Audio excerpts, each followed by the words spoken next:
Hello students, welcome back to my YouTube channel. आज हम अध्याय 12 में आगे बढ़ते हुए रैखिक अवकल समीकरण और उसको हल करने की विधि को सीखने वाले हैं। तो चलिए बिना देर किए शुरू करते हैं। इसके लिए हम लोग पहले ये जान लेते हैं कि रैखिक अवकल समीकरण किसे कहते हैं। एक ऐसी अवकल समीकरण जिसमें आश्रित चर और उसका एक बार अवकलज पहली घात के हों रैखिक अवकल समीकरण कहलाती है। नेक्स्ट हम इसका लेते हैं एक एग्जाम्पल जिसके अंदर आश्रित चर है y और इसमें y की घात है 1। अतः यह एक रैखिक अवकल समीकरण होगी और इसका मानक रूप जो होगा वो होगा dy/dx plus py is equal to the q के रूप में, जहाँ पर dy/dx का गुणांक होना चाहिए इकाई और p और q या तो x के फलन होंगे या कांस्टेंट होंगे। इसी प्रकार यदि हम एक एग्जांपल और लें dx/dy plus y square into x is equal to the log y, तो इसके अंदर आश्रित जो है चर वो x होगा और यहाँ पर x की घात 1 है। तो यह भी एक रैखिक अवकल समीकरण होगी और इसका मानक रूप होता है dx में dy plus p1x is equal to the q1, जिसमें फिर से dx/dy का गुणांक इकाई होना चाहिए, यानी गुणा में कुछ नहीं होना चाहिए। यहाँ पर p1 और q1 या तो y के फलन होंगे या अचर होंगे। तो अब हम इस एक्सरसाइज में इन दो प्रकार की अवकल समीकरण को हल करने वाले हैं। आगे देखते हैं कि इन अवकल समीकरण को कैसे हल किया जाता है।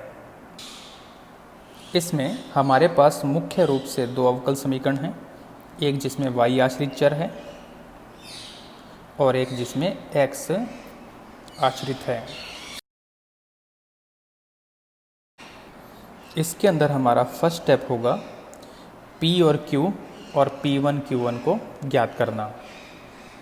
यानी अगर हमारे पास y आश्रित चर है तो हम p और q को ज्ञात करेंगे और हमारे पास यदि x आश्रित है तो हम p1 और q1 को ज्ञात करेंगे। दूसरा काम होगा, एक स्टेप है इंटीग्रेटिंग फैक्टर या IF, जिसको हम समाकलन गुणक भी बोलते हैं, को ज्ञात करना। वह होता है e की पावर में इंटीग्रेशन, और इसमें भी यदि हम लिखें तो IF होगा e की पावर में इंटीग्रेशन। अब यदि हमारे पास p x का फलन है तो यहाँ पर आएगा p dx, और यदि हमारे पास p1 y का फलन है तो यहाँ पर आएगा p1 dy। तो हम इसका मान ज्ञात कर लेंगे। नेक्स्ट स्टेप में इस अवकल समीकरण का हल लिखा जाएगा और उस हल का सूत्र है आश्रित चर, यहाँ पर है y और यहाँ पर है x।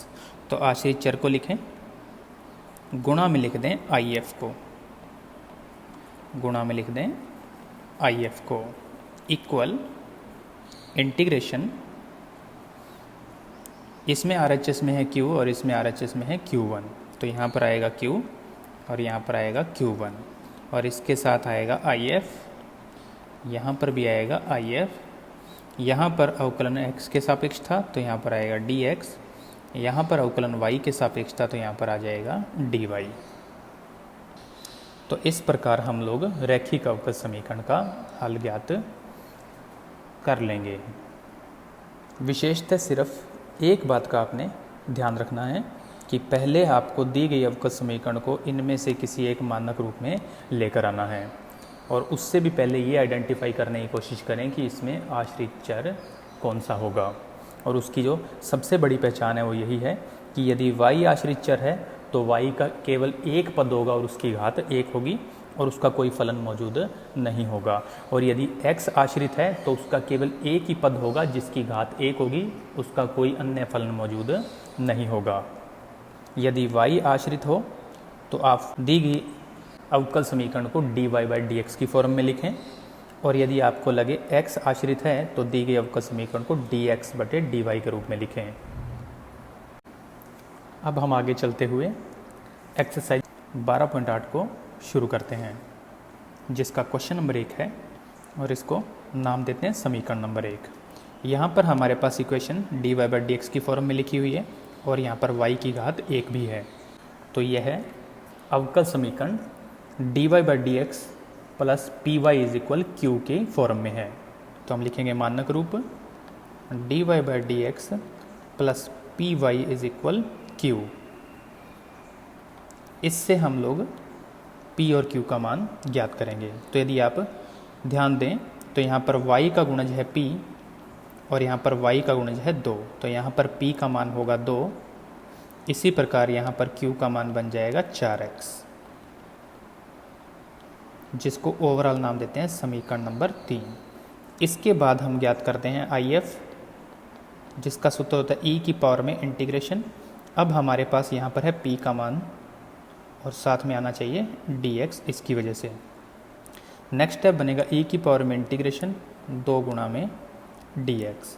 2 कांस्टेंट है, इंटीग्रेशन से बाहर कर देता हूँ तो बचेगा 1 dx, और इसका यदि मान ज्ञात करें तो हमें x प्राप्त होगा, तो e की पावर में आ जाएगा 2x। यहाँ पर कांस्टेंट ऑफ इंटीग्रेशन लगाने की ज़रूरत नहीं है। इसको नाम देते हैं समीकरण नंबर 4। अब जो हमारा हल होगा उसका हमने सीधा सूत्र ज्ञात किया है। यहाँ पर आश्रित चर है y, गुणा में होगा IF, जिसका मान हमने ज्ञात किया e की पावर में 2x इज इक्वल इंटीग्रेशन में आएगा q, और q की जगह हमारे पास मान है 4x गुणा में IF, और इसका फिर से इंटीग्रेशन।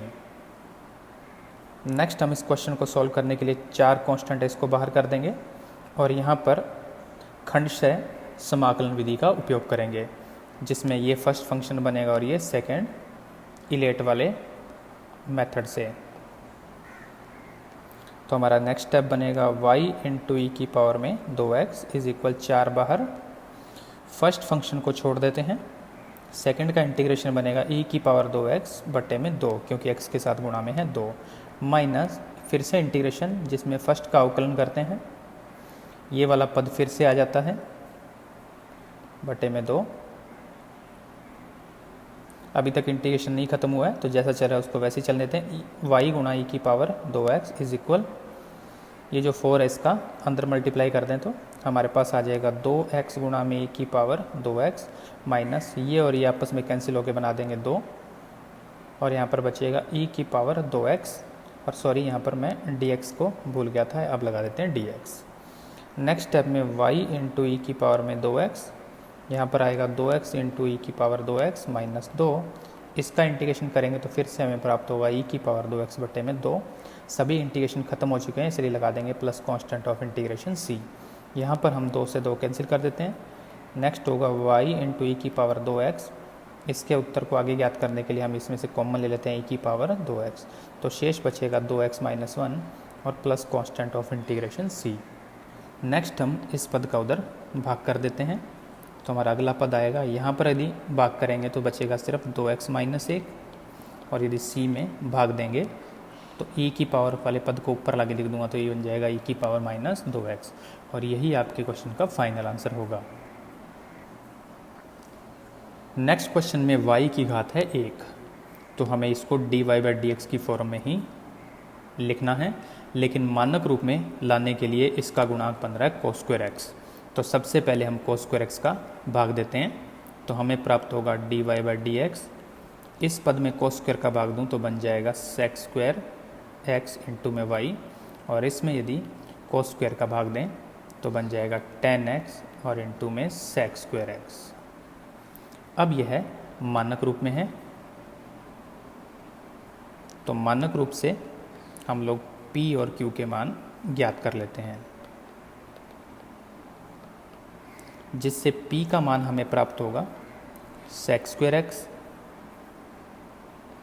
और q का मान हमें मिलेगा tan x इंटू में sec स्क्वायर x।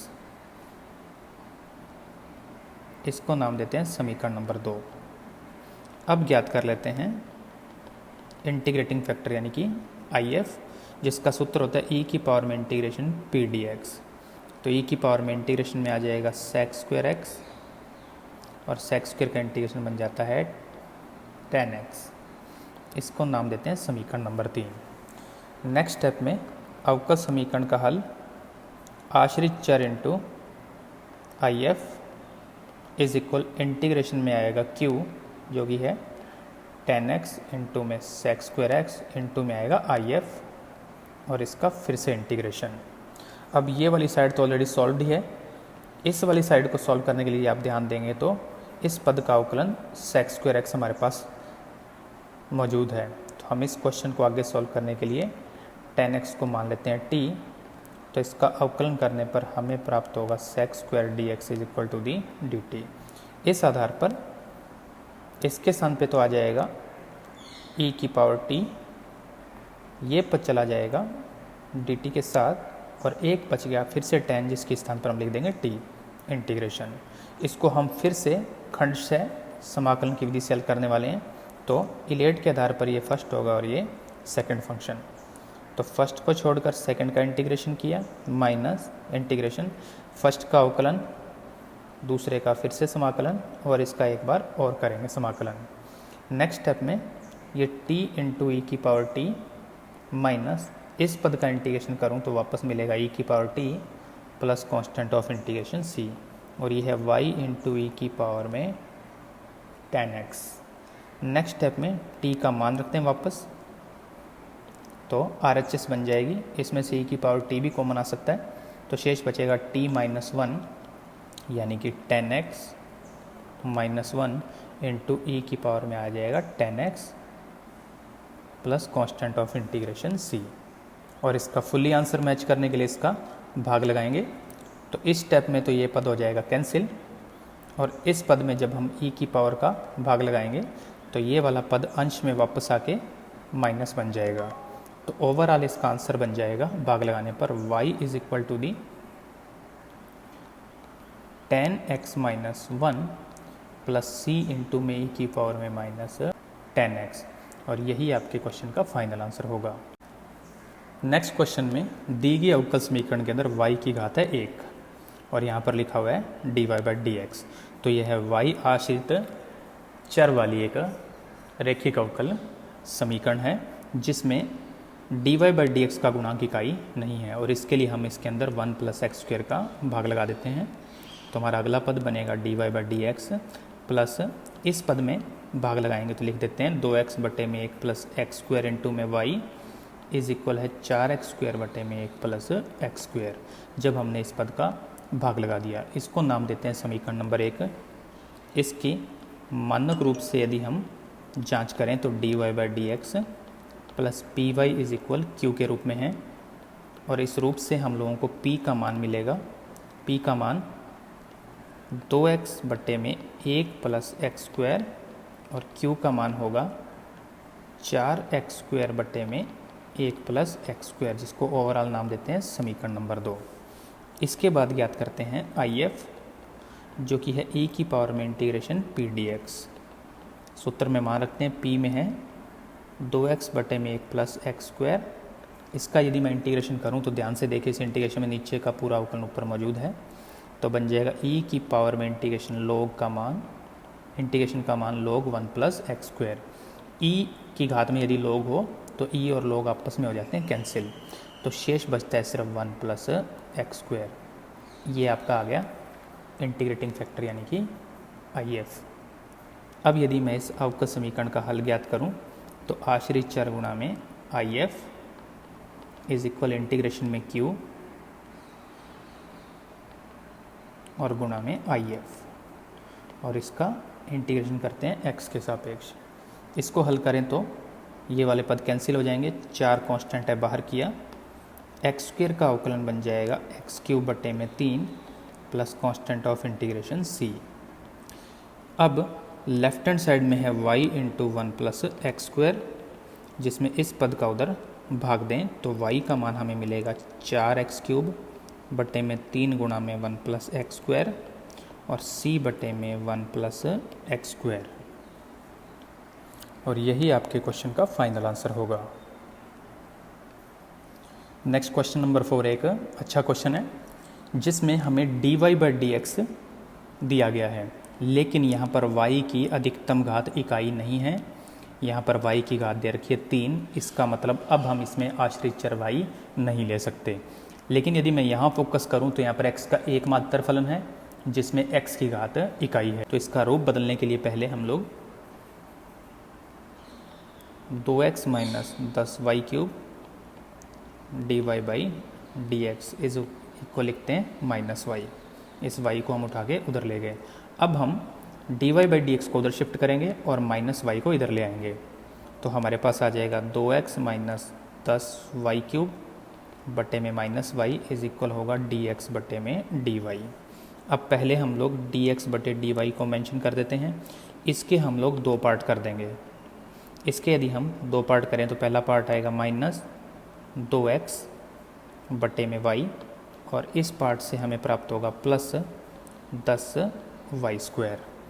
अब इस पार्ट को उठा के वापस इधर लाते हैं मानक रूप में बदलने के लिए, तो dx बटे dy माइनस का बन जाएगा प्लस, जिसको लिख सकते हैं 2 बटे y गुणा में x इज इक्वल में 10y²। ये आपकी अभिष्ट रैखिक अवकल समीकरण है जिसमें आश्रित चर x है और इसकी x की अधिकतम घात हमारे पास 1 है।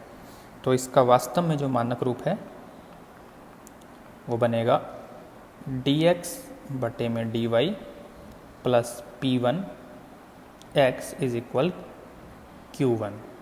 और इससे यदि हम p1 का मान ज्ञात करें तो वो हमें प्राप्त होगा 2 बटे y, और q1 का मान ज्ञात करें तो वो हमें ज्ञात होगा 10y², जिसको ओवरऑल नाम देते हैं समीकरण नंबर 2। अब ज्ञात करते हैं IF का मतलब e की पावर में आएगा इंटीग्रेशन। अब हमारे पास p की बजाय है p1 और यहाँ पर y के सापेक्ष अवकलन है, तो यहाँ पर इंटीग्रेशन y के सापेक्ष होगा। यहाँ पर आ जाएगा e, p1 का मान है 2 बटे y dy, e की पावर में 2 कांस्टेंट और 1 बटे y का इंटीग्रेशन बन जाएगा log y। इसको थोड़ा और हल किया जाए तो ये 2 log के अंदर वाले फलन की घात में शिफ्ट हो सकता है, तो बन जाएगा e की पावर में log और y²। e और log एक दूसरे को कर देंगे कैंसिल, तो शेष बचेगा केवल y²। इसको नाम देते हैं समीकरण नंबर 3 और ये हमारे पास IF का मान होगा। इस प्रकार यदि देखें तो आपका समीकरण का हल हमारे पास होगा आश्रित चर गुणा में IF is equal integration q1 जिसका मान है 10y², फिर हमने ज्ञात किया है IF y² और इसका इंटीग्रेशन करेंगे y के सापेक्ष। इसको थोड़ा ठीक करें तो x गुणा में y² इज इक्वल 10 कांस्टेंट, और यहाँ पर बनेगी y की पावर 4 जिसका इंटीग्रेशन करने पर हमारे पास आएगा y की पावर 5 बटे में 5 plus constant of integration c। थोड़ा हल करें तो x into y² is equal, इसका भाग लगेंगे 2 बार, तो आ जाएगा 2y की power 5 plus constant of integration c। और यही आपके क्वेश्चन का फाइनल आंसर होगा। नेक्स्ट क्वेश्चन नंबर जो है 5, उसमें दी गई अवकल समीकरण को नाम देते हैं 1। यहाँ पर आश्रित चर होगा y क्योंकि इसकी घात है 1 और x के फलन मौजूद हैं, तो x की घात 1 नहीं हो सकती। इसके मानक रूप से अगर इसको कंपेयर कर देते हैं तो dy/dx plus py is equal q से, तो हमारे को p का मान प्राप्त होगा cot x और q का मान प्राप्त हो जाएगा sin x, जिसको ओवरऑल नाम देते हैं समीकरण नंबर 2। अब ज्ञात करते हैं इंटीग्रेटिंग फैक्टर जो कि होगा e की पावर में इंटीग्रेशन p dx, e की पावर में इंटीग्रेशन और p का मान है cot x, तो हमें cot x का इंटीग्रेशन करना है। हम cot x का इंटीग्रेशन जानते हैं जिसका मान होता है log sin x, e और log एक दूसरे को कर देंगे कैंसिल, तो शेष बचेगा हमारे पास sin x। इसको नाम देते हैं समीकरण नंबर 3 जो कि IF का मान होगा। इस प्रकार रैखिक अवकल समीकरण का हल बनेगा आश्रित चर गुणा में IF इज इक्वल इंटीग्रेशन के अंदर q का मान हमने ज्ञात कर रखा है sin x, उसके बाद इंटीग्रेटिंग फैक्टर IF का मान sin x और इसका फिर से एक बार इंटीग्रेशन करेंगे। इस इंटीग्रेशन को हल करने के लिए हम इनका गुणा कर देते हैं, तो आ जाएगा sin²x, लेकिन हम घात वाले किसी भी फलन का इंटीग्रेशन करना नहीं जानते, तो इसको लिख देंगे 1 माइनस कोस 2x बटे में 2, और हम इसका इंटीग्रेशन करेंगे। इसको आगे हल करने के लिए बटे वाले 2 को बाहर करते हैं, 1 का होगा x और कोस का बन जाएगा साइन 2x बटे में 2 plus constant of integration c, और ये मान आ रहा है y इंटू साइन x के इक्वल। नेक्स्ट स्टेप में आंसर मैच करने के लिए लेफ्ट हैंड साइड को सेम रखते हैं और इस 1/2 का गुणा अंदर करें तो हमें प्राप्त होगा x/2 माइनस साइन 2x बटे में 4 plus constant of integration c, और यही आपका फाइनल आंसर होगा।